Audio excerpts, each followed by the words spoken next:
Imaginez vivre dans un endroit où l'argent n'est plus un souci. Ici, être libre financièrement n'est pas juste un rêve lointain, mais quelque chose sur quoi on peut vraiment construire une vie joyeuse et satisfaisante. Ça peut sembler juste un rêve, mais en vrai, ce rêve peut devenir réalité, surtout si vous suivez les idées de la philosophie stoïcienne. Cette philosophie ne vous donne pas juste une nouvelle façon de voir les choses, mais elle vous montre un chemin vers la paix intérieure, même quand la vie est dure. Ceux qui suivent le stoïcisme luttent pour la liberté et le vrai bonheur, en prenant soin de leur côté intérieur et en le dirigeant bien. Dans notre vidéo d'aujourd'hui, on va découvrir et apprendre à contrôler son esprit, et plonger dans les idées du stoïcisme, où vous êtes le patron de votre destin, de votre bonheur et de vous-même. Êtes-vous prêt? Cette vidéo n'est pas juste une autre vidéo. C'est une invitation à vraiment changer. Un défi pour pas seulement écouter, mais appliquer ces règles stoïques dans votre vie de tous les jours. Je vous invite à regarder cette vidéo jusqu'au bout et ne pas sauter de partie, parce que chaque règle a le pouvoir de changer votre vie de façon incroyable. Le premier principe, c'est de ne pas penser que l'argent fait le bonheur. Tout le monde a sa propre idée de ce qui rend heureux, et souvent, on croit que c'est l'argent, la santé, être marié ou comment on paraît. Pourtant, la science dit que ces choses n'ont pas un gros impact sur notre bonheur. Même si on pense que réussir et être heureux passe par avoir beaucoup d'argent, ça n'est pas vraiment ce qui va nous rendre heureux. Par exemple, dans une étude, des chercheurs ont demandé à des gens travaillant sur différents chantiers s'ils se sentaient heureux pendant leur journée. Ceux qui gagnaient plus d'argent n'étaient pas forcément plus heureux que les autres. Souvent, ils ressentaient plus de pression, de stress et de sentiments négatifs. Des études comme celle-ci montrent souvent qu'il n'y a pas un lien direct entre combien on gagne et notre bonheur. Laissez-moi vous raconter l'histoire du pêcheur. Dans un petit village côtier de Grèce antique, vivait un pêcheur humble mais content. Chaque matin, il partait sur son bateau, respirant l'air marin, ses filets à la main. Il pêchait juste assez pour nourrir sa famille et partager avec ses amis. L'après-midi, on le trouvait sur la plage, riant avec ses enfants, réparant ses filets, profitant de la simple beauté de la vie. Un jour, alors que le soleil commençait à peine à chatouiller l'horizon, un étranger apparut au village, un homme d'affaires, riche et puissant. En voyant le pêcheur, il fut intrigué. Il s'approcha et engagea la conversation. « Brave pêcheur, dit-il, pourquoi te contentes-tu de si peu?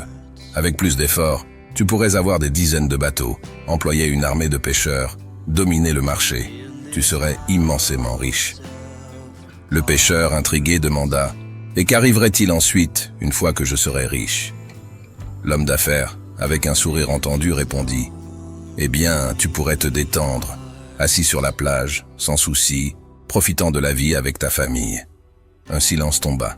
Puis, lentement, un sourire se dessina sur le visage du pêcheur. « Mais n'est-ce pas exactement ce que je fais déjà? Pourquoi me fatiguer à pourchasser une fortune, si c'est pour finir là où je suis déjà heureux ?» L'homme d'affaires, surpris, ne sut que répondre.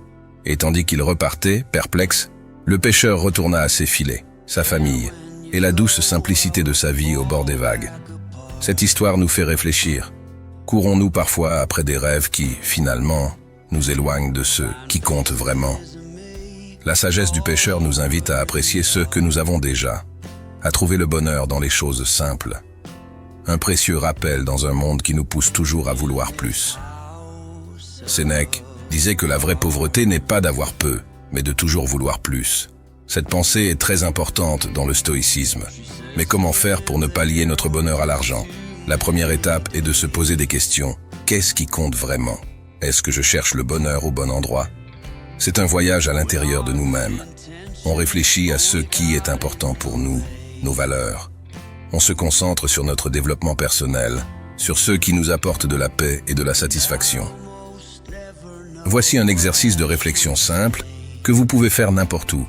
Pensez à un moment récent où vous vous êtes senti vraiment heureux, en paix ou satisfait. Ça peut être quelque chose de grand comme un accomplissement significatif, ou quelque chose de petit comme un bon repas avec des amis. Maintenant, prenez le temps de revivre ce moment dans votre esprit. Visualisez les détails. Où étiez-vous? Qui était avec vous? Que faisiez-vous? Essayez de vous rappeler les émotions que vous avez ressenties à ce moment-là. Ensuite, réfléchissez. Qu'est-ce qui a rendu ce moment si spécial? Était-ce grâce à quelque chose que vous avez acheté? Ou était-ce plus lié à une expérience, une relation ou un sentiment d'accomplissement personnel? Cette réflexion peut vous aider à réaliser que souvent, nos moments les plus heureux ne sont pas liés à des choses matérielles. Ils viennent de nos connexions avec les autres, de notre croissance personnelle ou de simples plaisirs de la vie. En prenant l'habitude de remarquer et d'apprécier ces moments, on commence à réaligner notre perspective. On réalise que le bonheur est souvent plus proche qu'on ne le pense, dans les petites choses du quotidien.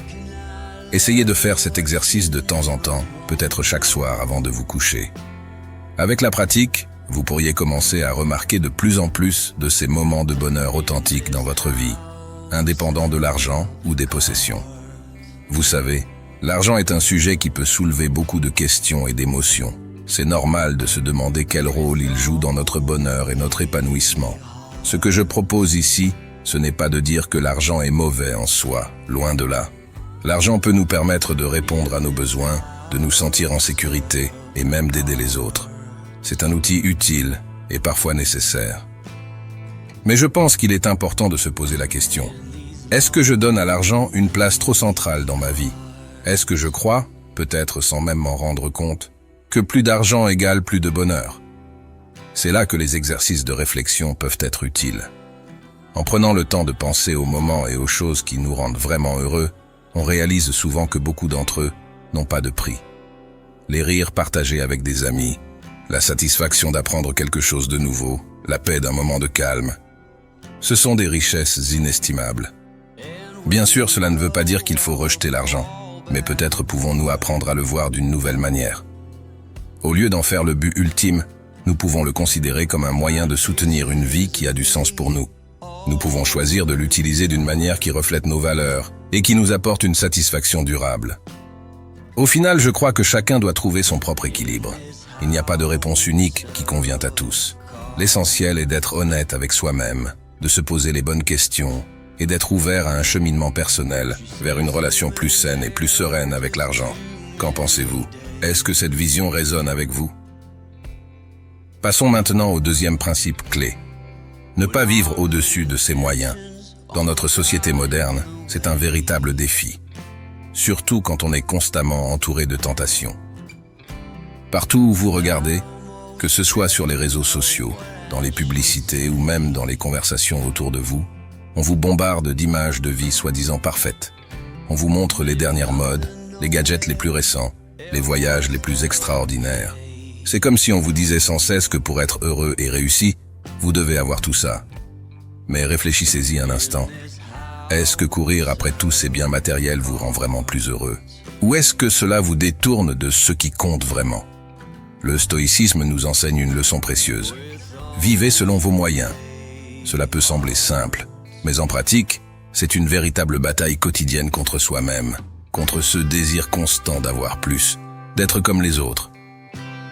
Mais c'est aussi une victoire de l'esprit, car en choisissant de ne pas céder à chaque envie d'achat, vous affirmez que votre valeur ne dépend pas de vos possessions. Vous déclarez que votre bonheur vient de l'intérieur, de ce que vous êtes, et non de ce que vous avez. Bien entendu, cela ne signifie pas que vous devez vous priver de tout plaisir matériel, mais peut-être pouvez-vous apprendre à les considérer pour ce qu'ils sont, des petits plus agréables, mais non essentiels. Au fond, vivre selon ses moyens, c'est se libérer. C'est refuser de laisser la société dicter ce dont vous avez besoin pour être heureux. C'est trouver du sens et de la satisfaction en vous-même, dans vos relations, dans vos passions, plutôt que dans vos achats. C'est un chemin qui demande de la réflexion et parfois du courage. Mais croyez-moi, cela en vaut la peine, car en fin de compte, la vraie richesse, celle qui nourrit l'âme, ne s'achète pas. Le troisième principe nous dit de ne pas ignorer notre développement personnel. L'auto-amélioration est une quête sans fin, une aventure spirituelle vers la meilleure version de nous-mêmes. En embrassant ce chemin, nous ouvrons les portes à un développement exceptionnel dans tous les aspects de notre existence. La patience, enseignée par la philosophie stoïcienne, est essentielle pour progresser. Comme Marc Aurèle le soulignait, soyez indulgents avec les autres et stricts avec vous-même. En étant patients avec nous-mêmes et avec le processus d'auto-amélioration, nous pouvons atteindre de grandes choses sans perdre courage face aux obstacles. La maîtrise de soi est essentielle pour grandir personnellement. Il faut savoir identifier, comprendre et gérer ses émotions, actions et pensées. Épictète nous rappelle que certaines choses dépendent de nous, d'autres non. C'est pourquoi il est important de développer la maîtrise de soi. Cela implique aussi de se détacher des pressions de la société. Il faut donc prendre du recul par rapport aux influences extérieures et construire une vie basée sur notre propre vision du bonheur. Concrètement, cela veut dire être conscient de nos pensées, émotions et réactions. Face à une situation difficile, il est facile de se laisser emporter. Mais avec de la pratique, on peut apprendre à prendre du recul et à observer sans être submergé. Le vrai pouvoir, c'est de choisir notre réponse, quelle que soit la situation. On ne contrôle pas toujours ce qui nous arrive, mais on peut choisir comment y réagir. C'est ça, la liberté intérieure. C'est un processus qui demande de la pratique et de la patience. Il faut du temps pour changer ses habitudes. Mais chaque pas dans cette direction est une victoire vers plus d'autonomie. La maîtrise de soi, c'est aussi aligner ses actions sur ses valeurs. Souvent, on sait ce qui est important, mais on se laisse distraire. Il faut du courage pour vivre selon ses principes. Le quatrième principe, tout aussi essentiel, nous invite à ne pas négliger nos finances. Un conseil d'autant plus précieux venant des sages de l'ère stoïque. Ils enseignent que la pauvreté n'est pas une question de possession limitée, mais plutôt le résultat d'un désir insatiable. Ce rappel, à la fois doux et significatif, souligne l'importance de maîtriser nos désirs et de savoir apprécier ce que l'on a. C'est une leçon qui va au-delà de l'économie ou de l'investissement. Elle touche à la quête de la véritable richesse dans le contentement et la satisfaction. Prenez l'exemple de Warren Buffett, un investisseur de renom qui a choisi de vivre dans une maison modeste pendant des décennies, malgré ses moyens considérables. Son mode de vie et ses décisions financières reflètent la simplicité et la maîtrise de soi prônée par le stoïcisme. Le cinquième principe essentiel est d'arrêter de blâmer les autres.